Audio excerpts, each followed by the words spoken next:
Okay, Mr. Thompson, do you have everything you need? Your ticket and passport? Yes, they're in my bag somewhere.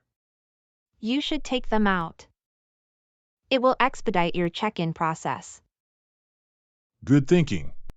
I'll keep them in my jacket pocket. Also, I've placed the map and hotel contact information in your travel guide.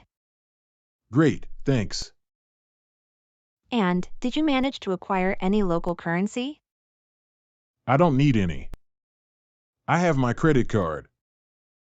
Are you sure about that? Don't you need to take a taxi from the airport? I was planning to. Why do you ask? The taxis there only accept cash.